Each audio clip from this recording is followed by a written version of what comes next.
Welcome back to another episode of Unscripted. My name is Emily Rosca, and I'm the managing editor at the Loyola Phoenix. I'm Lucas Neighbor. I'm the co-host of Unscripted, and I'm a writer for the A&E section of the Phoenix. In today's episode, we are going to talk about Ready or Not, which came out August 23rd. We're going to start the count. Good luck. So what did you think of it? I really liked it. I thought that it was an extremely entertaining movie that had a lot more on its mind than I expected it to. Yeah, so Ready or Not, I every time I watch a horror movie, I tell anyone that I'm going with that horror movies are just not my cup of tea. The jump scares don't do well with me, or I don't do well with the jump scares, rather they don't care about how I feel. Or too well with the jump scares. And so with Ready or Not, I knew that was gonna be a thing going in, but I was really looking forward to it. The trailer looked really entertaining. I'm always a big proponent of like colors in a movie, and anyways, it just looked really good. You're glad it wasn't shot black and white? No, I could have done it in black and white. Like a nice a nice bit. So the movie stars Samara Weaving, who plays Grace, who just married Alex Ladomas, who is an heir, I think we can say, to the Ladomas Gaming Dominion, as the dad calls it in the movie. So they're these like millionaires, billionaires who made all of their money on this. Actually, I think they made it very like shadily in the gaming industry. So she marries into this family and with like the love of her life, right? And then it's the night of their wedding, and things don't go as she might have hoped they did, because she ended up having to play like a family game with the Ladomases. And so you might think that it was just like an innocent game of whatever, but she had to pick a card from this really weird box. So they ended up having to play a game of hide and seek, which is not as innocent as you might think, like just going to hide right behind this curtain and then it's like, oh, we found you. The family has to kill her in order to they have to like sacrifice her so that they don't all end up like, so bad things don't happen to them, because they apparently made a deal with the devil back in the day. I mean, I thought one of the most interesting things about that was the way they choose to handle the reveal of that stuff, because the marketing's not very subtle. Like, they don't keep a lot of that stuff under wraps. You know, they just kind of, like, you know, you'd think that maybe it would be like a thing you didn't know going in, that they were going to try and find her and sacrifice her, and you'd think that maybe like the movie would play that as a twist, but they really don't. You know, they open showing what happens at the end of a game of hide and seek in the family. Yeah, like back when it was so there's this really creepy aunt who, she was incredible, but she just has this like vengeful stare about her, and she has very dark makeup and wears dark clothing and has this very slicked back, like, well, actually it's not slicked back, it's kind of like slicked up. And so it was her husband that had just married into the family, and they were playing this game, and that was the last time that someone pulled the card for hide and seek. And hide and seek is the only game that ends up very murderous, because the rest are very innocent.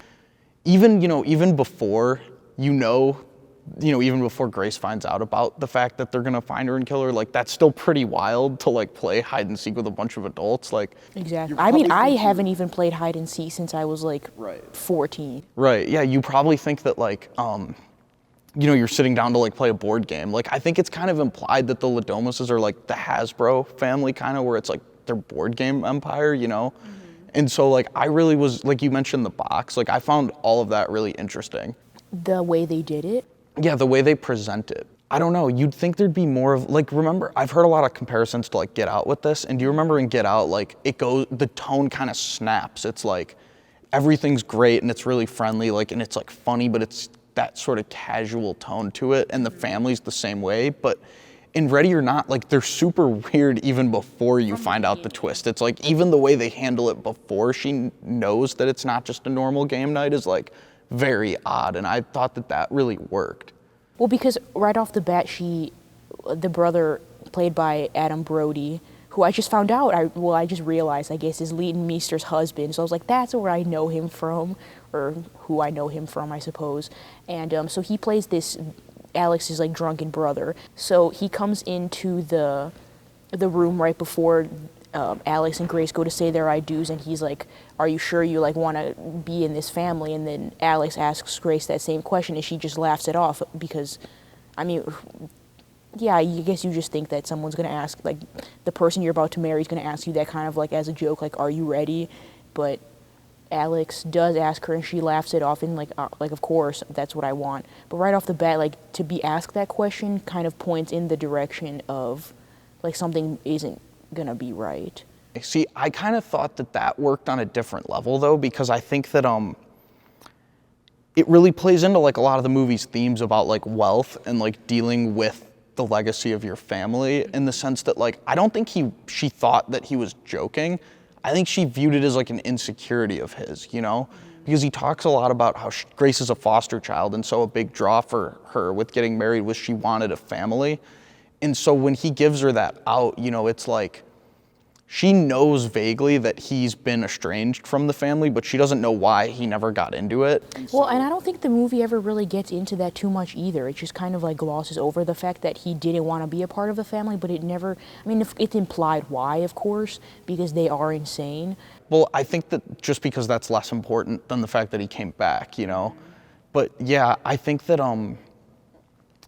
you see that whole like opening wedding sequence, and I think the way they do the whole thing over the opening credits is really admirable, because it's really not the most significant plot point of the movie. The wedding? Yeah, like the way they handle it, it's like, you know, they use the opening credits and that little period right after that to like get you to the plot. It's like a really slick expositional way to cover this thing that obviously you have to show the wedding and you have to introduce the family, but like they don't really try to make it like horrific, you know, even when his Aunt Helene is the one you mentioned, she's just staring at him, like that's played for laughs, you know, which is another big thing about the movie. It's like, for as, you know, as much of a thriller as it is and as much like horror elements are in it, like it's still a very funny movie. And I was laughing for the majority of it until it got really bloody, and I was like, yeah, this is not that funny. And our friend Michael, who like was there with us, Michael was just laughing out loud the entire time. I just think it gets funnier personally. Yeah, I guess I don't, just because I don't like the gore of horror movies. But no, there were several times where I just laughed out loud because it just was comical more than anything else.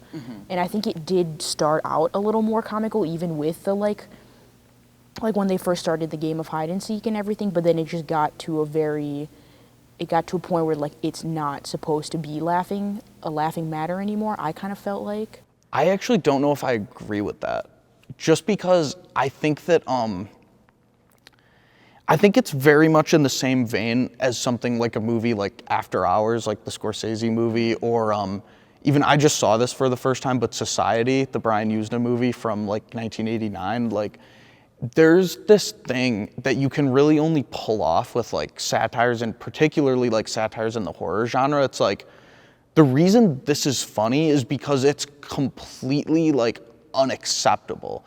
And the only way you can really get to that point in a movie is by addressing something in society that you think is unacceptable. I think that when you talk about, you know, a movie that, like for you, obviously it stopped being funny when it got too gory. But the thing that really came off to me about it is like, yeah, it's funny, but it's not funny like in the way that, you know, Mr. Bean is funny. It's funny in the way that like, you know, like a Louis Black stand-up would be. It's like, this movie's funny because it's really, really upset about some very like bad things that are going on in the actual world. It's like a very, it's like using humor to veil its anger. And so for me, like, it becomes cathartic near the end. You know, like, I think the funniest scene in the movie is when Samara Weaving's covered in blood and she just bursts out laughing. And I actually read in an interview with her and with the creative team behind it that that's improvised. Samara Weaving just wanted to do that. She wanted to laugh? Yeah, so originally like they weren't gonna have her laugh, but Samara Weaving said she just couldn't stop laughing at like the effects and like the absurdity of where they go with that ending. And like, for me, it's like so cathartic because, you know, we're watching this movie and it's about the Ladomas family and it's about Grace's like journey through that night, but it's also very much about, taking this very relatable character and putting her in a situation where she can get revenge for all these little grievances that, we have towards these ultra rich families that have caused so many issues. It's like, it's not necessarily funny, and I see what you mean about the tone, getting to a certain point where you're not laughing at it anymore, but like, to me, it's like the natural progression of where it needs to go. So like, if you find the beginning part funny, to me, like, I think that that's like the setup, and the part where it goes over the top is more like the punchline. What did you think of Adam Brody's character? I liked the character a lot. I think he just added an element to it that kind of offset like Samara Weaving's very distraught character, trying to figure things out. But she still is a very strong character, with Alex's just very like, I feel like he tried but he didn't try. So I don't know how I felt about Adam, but about Brody, I thought he was a good character. I don't have like too much to say on him. I personally really liked the one uncle. I don't remember his name, but he was married to Alex's sister. And Alex's sister Emily was also, I loved her character, and I think some people might not find her funny, but like I found her funny because she accidentally killed like 3 of the 4 servants or something, and she was like snorting coke and she took pills, and she was all over the place, but they just made fun of her in the movie, which I think just made it so much better. But her husband was also, I guess it was the two of them, they were kind of like a team of comedic relief. But the husband too would just sit there on his phone and he would be Googling like how to use a... Right, that great scene in the trailer where he's like, getting to know your crossbow. Getting to know your crossbow. And he's sitting there in the bathroom, like on the toilet, trying to figure that out as like you see Grace in the background like falling from the trellis. Mm-hmm. What did you think of the twist, I guess? I know, it was really well done. I would have never expected it, and I think, like you were talking earlier about her laughing, I love that was improvised, and I don't know how they would have done it otherwise, but I think it just tied the movie like together really nicely. And then I loved that ending scene, how she was just covered in like soot and blood, and she was a disaster. Smoking a cigarette? Yeah. The Heathers thing, yeah. Yes, I loved that. She was just in her torn up wedding dress with the beat up yellow Converse, which I loved, and I thought like I should get a pair of beat up yellow Converse. Wear them barefoot? Yes, well no, that's gross, but and she just sat there on the steps smoking a cigarette as the mansion was on fire behind her, and then the cops were like, "Are you okay?" And she's just like there. Yeah.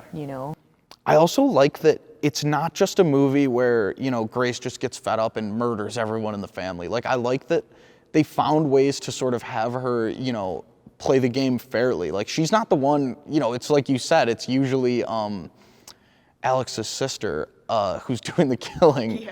Emily, is usually, Emily, that's her name, right? Yeah. But no, I think that just her, just being basically bad at this, it's kind of a good way to get that, Fargo thing in there, like the bungling criminal who just keeps screwing up their own thing and it has, disastrous consequences.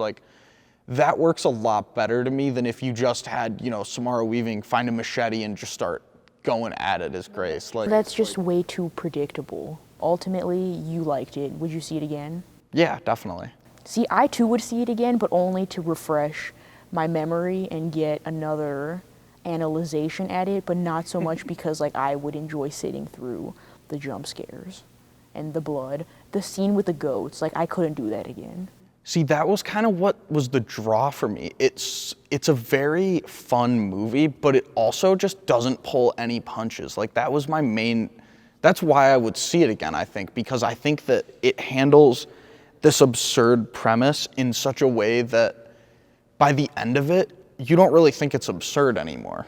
You just want Grace to win. It's some of the best movies in that genre, they just take this thing, They Live, they take this absurd premise where you're like, this could never happen. And then slowly as the plot of the movie happens, and it's not like the movie's an intricate plot or anything like that, but they just have this, it has this way of, making you realize that, oh yeah, this is just a really absurdist way to talk about, this real problem, this wealth disparity and this class difference that's there. And just making it that aggressive and that like violent while also still trying to have a sense of humor about it, like I think that's a balance that we don't get enough. Even though it is more popular now, like I just, I saw Assassination Nation last year, like I can't get enough of righteous anger at this point in time. Thank you for watching, and we'll be back in 2 weeks with another review. We have more from last year, so this is going to be season 2 of Unscripted, which are just available under the A&E section on the Loyola Phoenix under Unscripted. So we'll see you next time.